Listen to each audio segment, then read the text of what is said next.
నిలిచావు. నా అడుగులు తడబడినా చెంతనే ఉన్నావు.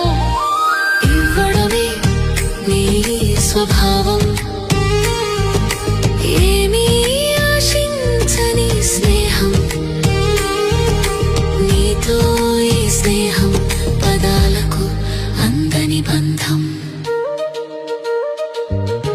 నాలో నేనే లేని వేళలో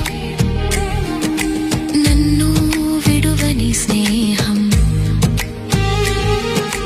కాలం మారిన వదలని నమ్మకం. ఈ పాట